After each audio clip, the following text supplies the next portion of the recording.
लक्षात घ्या, दुःख येणं पाप नाही, ते तर येईल. आपण काही भोगलं असेल, काही केलं असेल पाप पूर्वजन्मीचे, ते भोगायला येतील, दुःख समोर येईल. पण दुःखामध्ये दुःख व्यक्त करणं हे मात्र पाप आहे. फारच.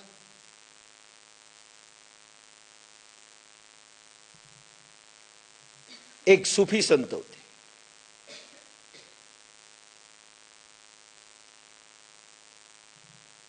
आणि चालत असताना एकदा काय झालं, ठोकर लागली, ठेस लागली. ठेस लागल्यानंतर रक्तबंबाळ पाय झाला.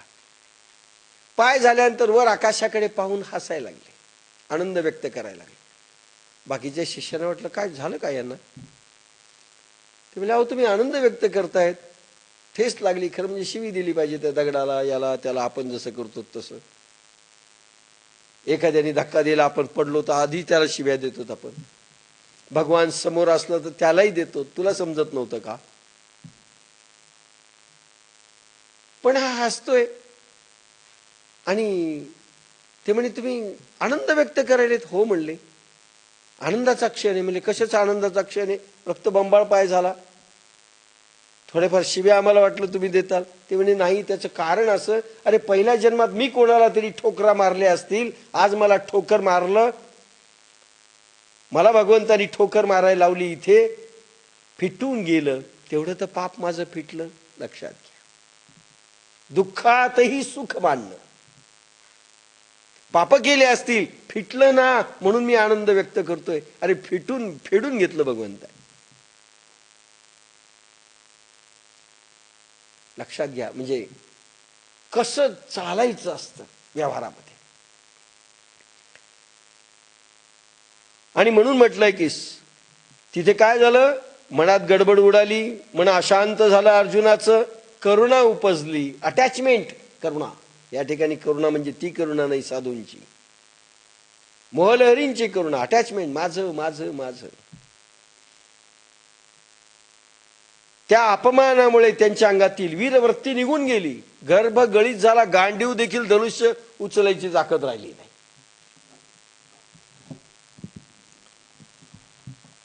जिया उत्तम कुळीचिया होती आणि गुण लावण्य अथी, तिया आणि कितेन साहती सुतेजपणे. ज्या स्त्रिया उत्तम कुळातल्या असून सद्गुणी व सौंदर्यवान असतात, त्या आपल्या तेजस्वीपणामुळे दुसऱ्या स्त्रियांचे तेज सहन करीत नाहीत. अर्धवट ओवे आहेत, नंतर त्याचं निरूपण स्पष्टपणे. उत्तम कुळातल्या स्त्रिया पुन्हा आलंय पहा, पतिव्रता, साध्वी. उत्तम कुळ म्हणजे आपण काल पाहिलंय, साध्वी. कोण नाही? भोग्या नाही आणि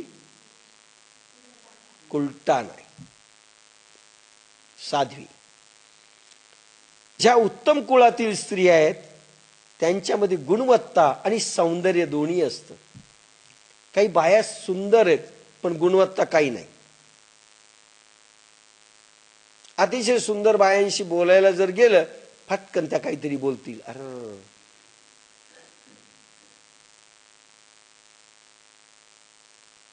गुणवत्ता आणि सौंदर्य आणि कुलवान, तीन गोष्टी एकत्र पाहिजे, त्याच्यातनं साध्वी जन्म घेते. उत्तम कुळातील स्त्रिया गुणवती, लावण्यवती, तेजस्वीपणामुळे दुसऱ्या स्त्रियांचे तेज सहन करत नाही. स्वतः कुलवान आहेत, रूपसुंदर आहेत, गुणवान आहेत. दुसरी जर आपल्या समोर दिसली तर तिचं ती सहन करत नाही. ये कौन सिंह आ गया मेरे सामने. एक सिंह दुसऱ्या सिंहाला सहन करत नाही, एक कुत्र दुसऱ्या कुत्र्याला सहन करत नाही, एक स्त्री दुसऱ्या स्त्रियाला सहन करत नाही. माऊलीनं सायकोलॉजिकल हे केले.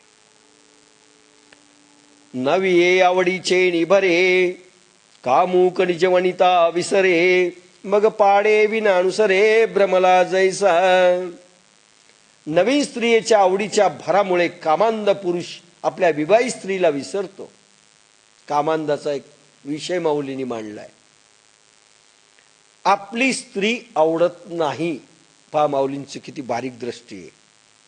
त्यावेळेस तो काळ जिथे ब्युटी पार्लर देखील नव्हते, ज्या काळात स्वतःची स्त्री, एक सांगतो अनेक स्त्रियांचे पुरुष हे बाहेर खाली होतात ना, त्याचं पहिलं कारण लग्न झाल्यानंतर बाया सौंदर्य टिकवण्याकरिता विसरून जातात. सौंदर्य टिकवत नाहीत आणि सुंदर राहत नाही. कसे केस विस्कटलेले, कशाही फटफट, आणि म्हशीनंतर ह्याच, एकीकडे म्हैस चालणं आणि एकीकडे आपल्या ह्या चालणं सारख्याच, हे सगळं. आणि त्यामुळे जर तो दुसरीकडे गेला, दोष कोणाचा? आमचं काय लग्न झालंय, कोणी अशी नटली बाई, नटून तटून चालली, काय लग्न करायचं काय दुसरं? सगळा खेळ खंडोबा.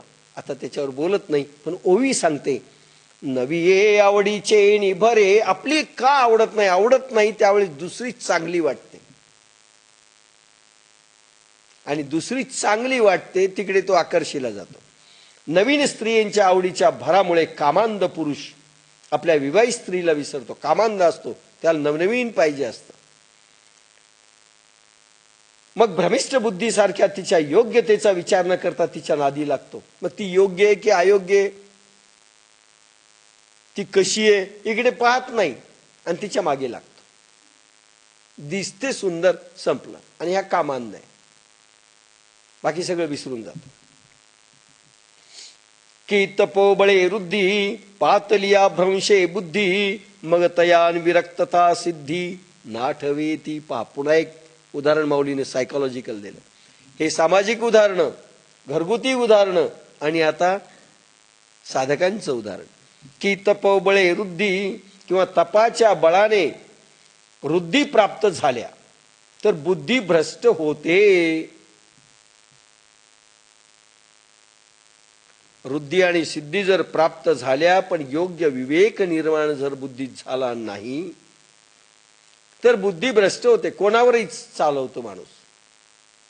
समजा तुम्हाला एक सिद्धी आली, वाचा सिद्धी, काय होईल? साधकामध्ये एखादा कोणीतरी बोलला, समजा बोरीकर बोलले, तुमच्याकडे पुस्तकं राहिलेत. बोरीकर बोलले, मला बोलले, पुस्तकं राहिलेत म्हणले, यांचं काळं पांढरं हो. आता समजा बोरीकरचं काळं पांढरं झालं, ही बुद्धी भ्रष्ट होते. एका साधकाला कसं बोलावं, कसं चालावं हे जमलं पाहिजे.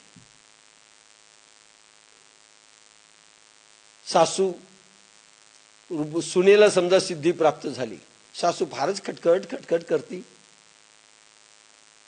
मरून जावं ह्या सासूनी, समजा ती मेली, काय होईल? बुद्धी भ्रष्ट आहे. आणि म्हणून लवकर सिद्ध्या प्रभू देत नाही जोपर्यंत तुमचे विकार जात नाहीत. कारण विकारामध्ये बाप्पासाहेबांचं वाक्य आहे की माकडाच्या हाती टेंभा देत नाहीत, कोलीत देत नाहीत, ते घर जाळायचं दुसऱ्याचे घर जाळायला जाईल. मग सिद्ध्या प्रभू लवकर देत नाही. रुद्धी आणि सिद्धी त्याच वेळेस निर्माण होतात की ज्या वेळेस तुमची काही इच्छा नसते वापरायची. की तपोबळे रुद्धी पातलिया भ्रंशे बुद्धी, काहीतरी छूछा करायची सवय येतेच. मला बोलला, ठीक आहे, वाईट किरण पाठवून त्याचं सगळं कांड वाजलं पाहिजे. मग त्याला ती रक्तातील रक्तभाव नाहीसा करणारी, भगभाव आणणारी व त्यामुळे विराग उत्पन्न करणारी सिद्धी मिळविण्याची बुद्धीच होत नाही. सिद्धीचा वापर करायला परवानगी आहे. कोणासाठी? हे लक्षात घेतलं पाहिजे. अध्यात्माच्या उत्कर्षासाठी सिद्धीचा वापर गुरुनीही करावा आणि शिष्यानी स्वतःसाठी करावा. लक्षात घ्या पुढे मी काय म्हणलं.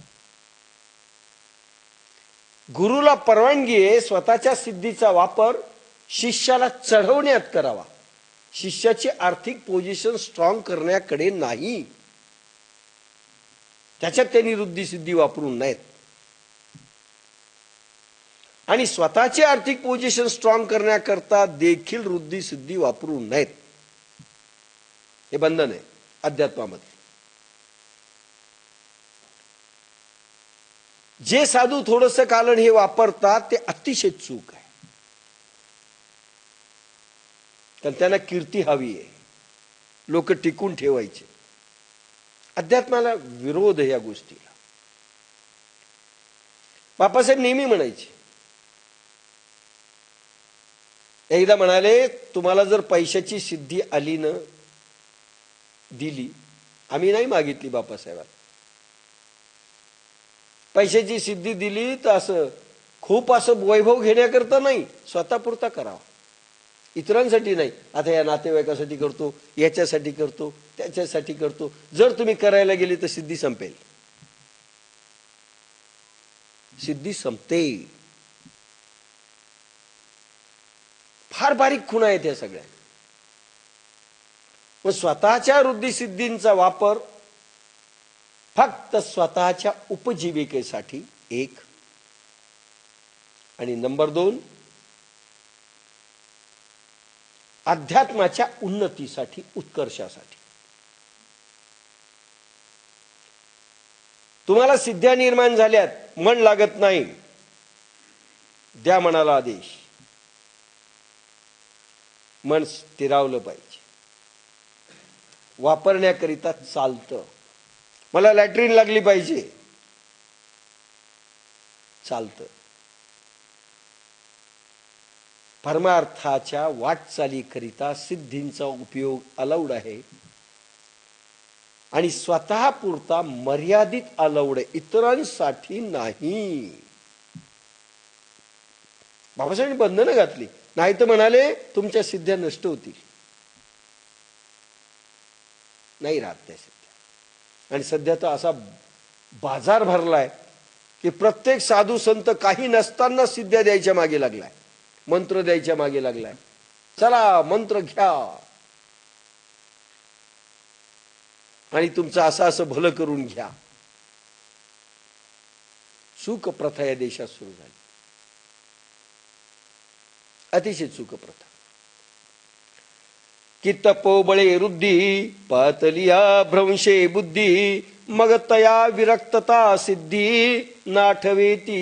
विरक्त होण्याकरिता सिद्धीचा वापर करावा असा आठव राहत नाही, असा विवेक राहत नाही, बुद्धी भ्रष्ट होते आणि या पैशाच्या मागे लागतो. आणि वापर हा अनाठही करायला सुरुवात करतो. विरक्त होण्याकरिता पाहिजे. म्हणजे कसं, बायको माझ्यावर फार प्रेम करून मला अडकवायली का, प्रभो हिचं प्रेम थोडंसं कमी कर, माझ्यावर हिची आसक्ती कमी कर. विरक्त होण्याकरिता सिद्धीचा वापर करा, विवेक.